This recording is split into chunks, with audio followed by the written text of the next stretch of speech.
It's that time of year again. My favorite season is just around the corner. Well, not here in the southern hemisphere where I live, but I will soon be back to Switzerland for a while, for 3 weeks. I will be able to enjoy it properly. For me, autumn is just magical. I like when the days get shorter and the nights get colder. Honestly, I love to pick books that have a special Gothic atmosphere to them.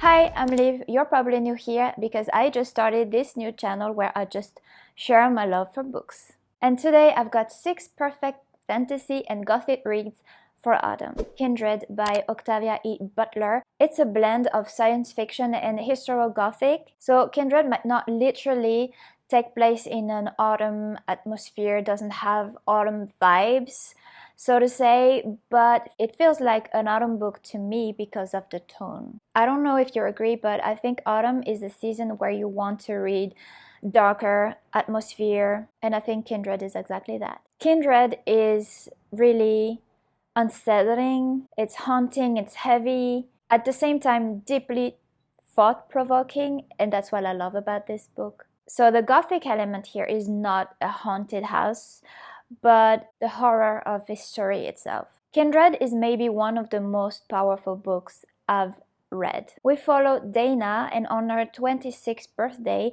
she suddenly finds herself pulled back in time, in Maryland, in time of slavery. And like that, she's drawn again and again to this plantation where her ancestors lived. So even though she knows the history of slavery, obviously, and she read so many books about it, living through the daily violence, the fear, the injustice is terrifying for her. And in this book, Butler makes you feel it in your bones, makes you experience it really in your bones. What struck me most in this book was how visceral it felt. Every humiliation, every act of cruelty is described in a way that is clear and direct. Yeah, it's brutal, but it's also necessary. I love that the book also examines gender roles, sexism, not only racism, but all of these different themes. And it shows how oppression layers itself in so many ways. So it was published in the 1970s, but it truly feels timeless. To me, the prose was very accessible. The pacing is gripping. It reads almost like lived testimony, really. I think it's the kind of book that stays with you. At least it stayed with me. I read it in February and I still think about it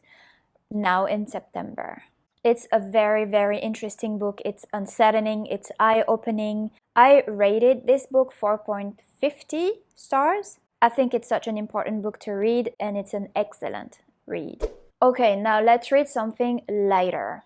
And I want to talk about One Dark Window by Rachel Gillig. So you need to know that I'm not a big romance reader, but I love the atmosphere of this book. One Dark Window is a romantic fantasy that I think is perfect for autumn. The story follows Elspeth. She lives in a kingdom shrouded in mist, and that very mist carries a deadly fever. I absolutely love the magic system in this world. So the magic system is divided into 2 kinds. There is the approved magic with the Providence cards. So those cards, you can use those cards to have a certain power, but they are limited. Like not everybody can have a card. And then there's the dangerous and forbidden kind of magic. That magic you inherit if you survive the fever. But this magic, as I said, is forbidden.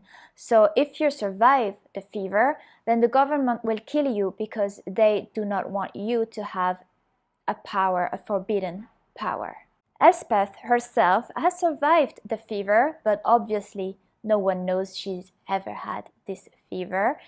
And now she has a very special power, a very unusual gift that she hides. But then she's gonna cross paths with a mysterious member of a secret rebellion, and she's drawn into a quest to gather all Providence cards in hopes of breaking the curse. From the very first pages, I was drawn in this world, in the story, and I really felt hooked by the atmosphere of the book. There's also a thread of romance that I really enjoyed, and what I loved is that it never takes over the story itself. As I said, I really enjoy the atmosphere, and that's why this book is in this list. It has a very dark Gothic atmosphere.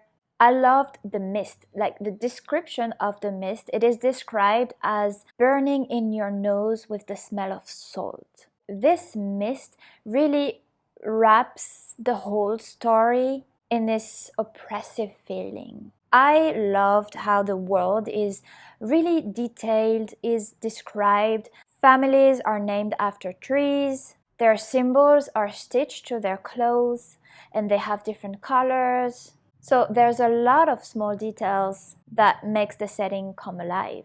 I also love the mystery, and as I said, the magic system is very interesting, but to me it was also unique. I love the characters. The nightmare, you will discover what is the nightmare in the book.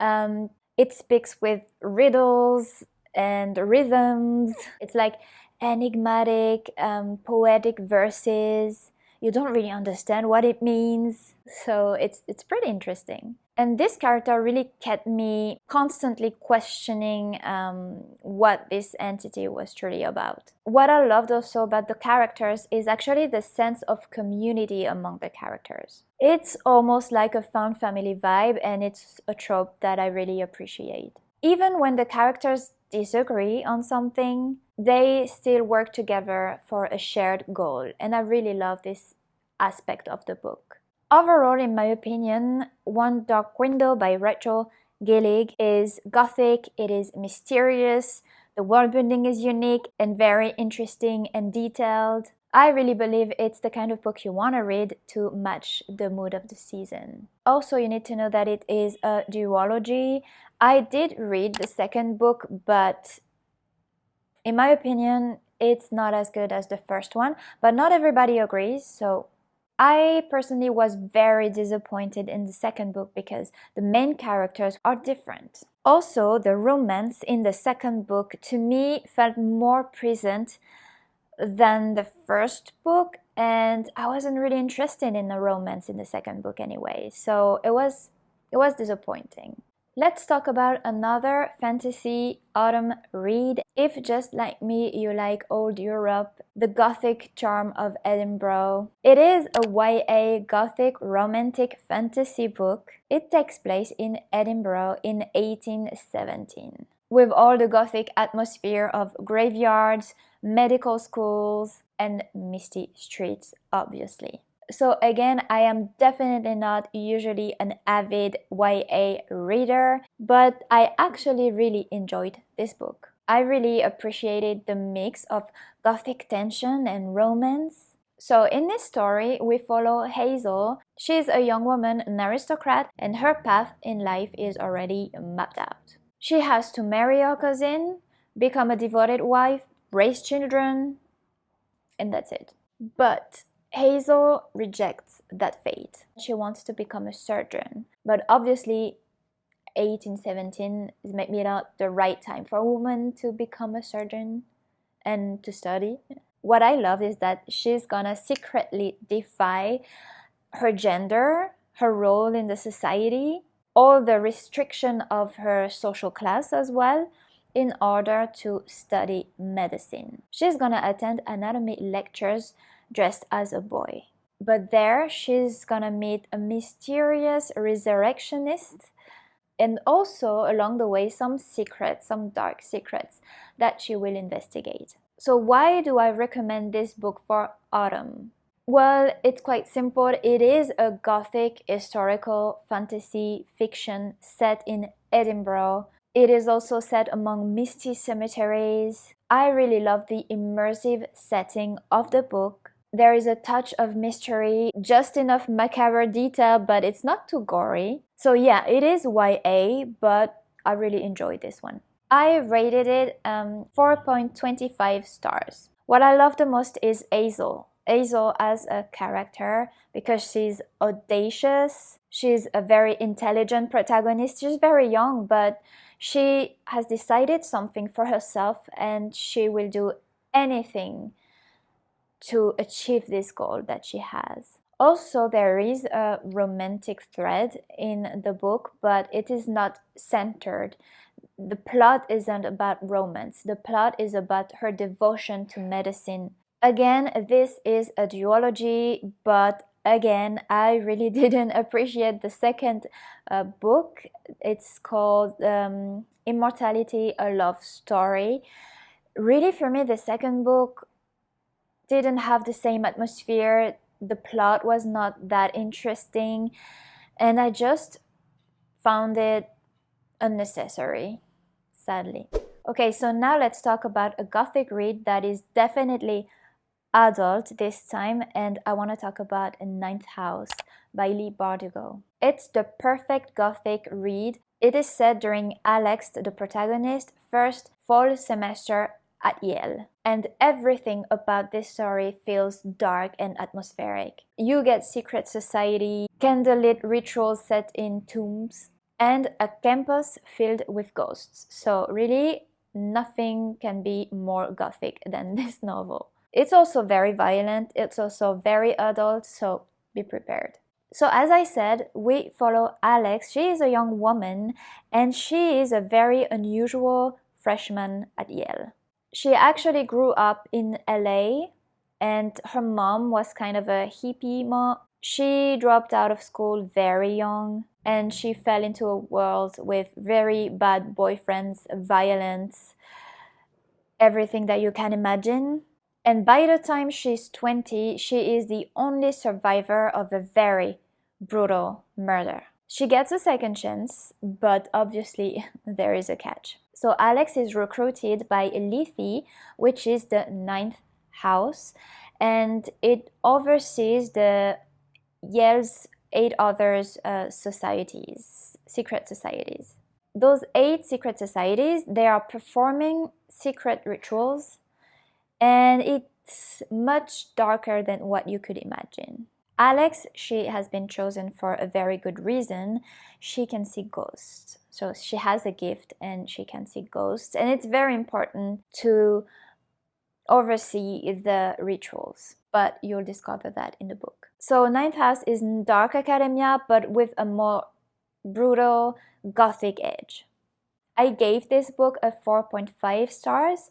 It is violent, it's brutal. There are scenes that are very difficult to read. The first part of the book was really confusing. I was confused. I'm not gonna lie, I was confused. It was difficult to follow, really, the first part of this book. But then it's so intense and interesting that I got hooked anyway. But I do believe that honestly, it would require a reread to really catch the details, maybe. I also love the murder mystery aspect of the book, not only the Gothic aspect, and the way it explores power, privilege, corruption also. I loved the very sharp humor, and I absolutely loved the characters. Overall, it is a dark, intense, very Gothic, perfect for an autumn read. So this is a trilogy. I also read Hellbent, and this time I absolutely enjoyed Hellbent. I think it was even, because you know the world already, obviously it's easier to get into. I totally loved this book and I cannot wait for the third book. Leigh Bardugo just announced that she is writing right now the third book, and we can expect it in 2026. So I just can't wait for the third book and final book of this trilogy. Alright, now let's travel a little with a book that is set in Mexico, and it is obviously Mexican Gothic by Silvia Moreno Garcia.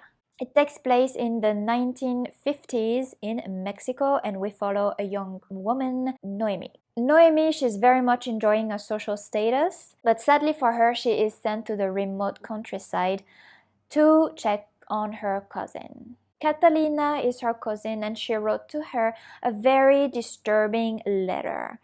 And so Noemi is gonna check on her. Catalina, she has just married into the Doyle family. They are wealthy English miners and they live in a decaying mansion.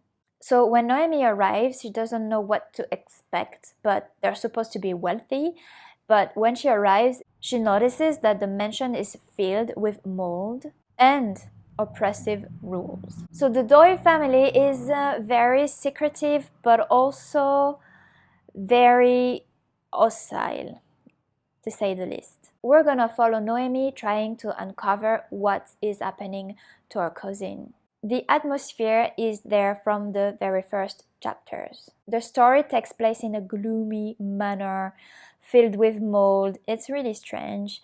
And it is situated very high in the cold mountain of Mexico. And I checked, and it's actually really inspired by a real mining town over 2,600 meters above sea level. The Doyles are English colonizers, and they made their fortune with the local silver mines. And let's say that they have really outdated ideas. They have those really racist ideas of superiority. Noemi, she is the complete opposite.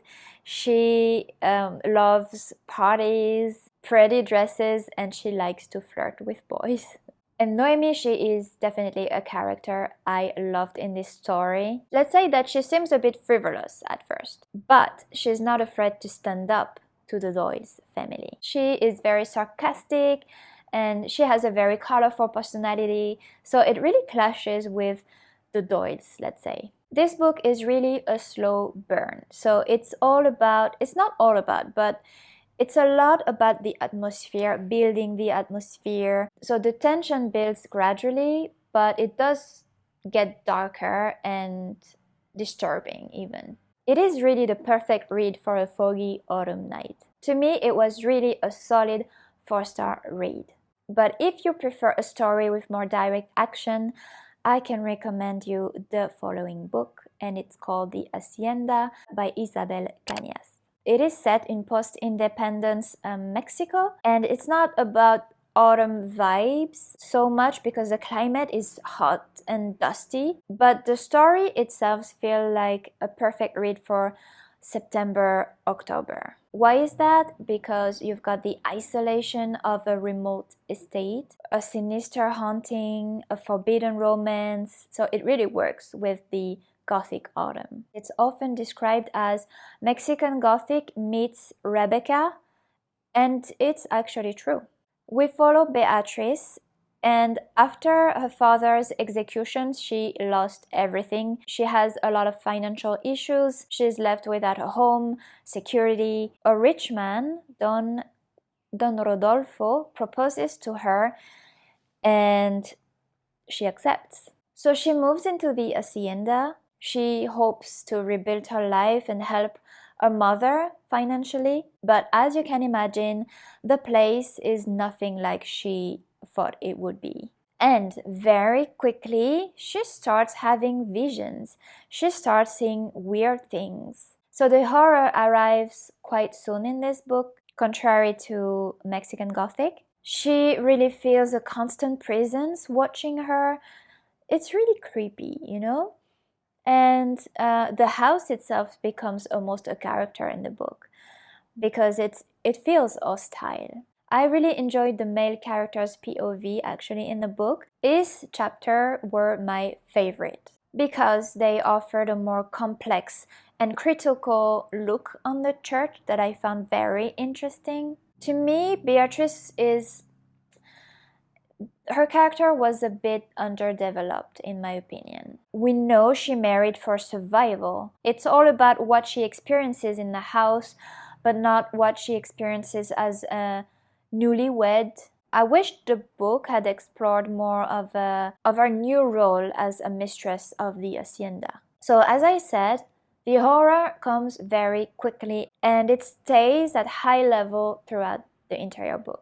For me, personally, it was too much too soon because I love when the tension, when the horror is built throughout the book, like Mexican Gothic. Here, I didn't feel this gradual build-up of suspense I usually love in horror. On the other hand, I really love the forbidden romance. It is subtle, it doesn't dominate the story, which is interesting, but it's there and it's very nice. And overall, the atmosphere of the Hacienda was well done. There are secrets, you don't know who you can trust.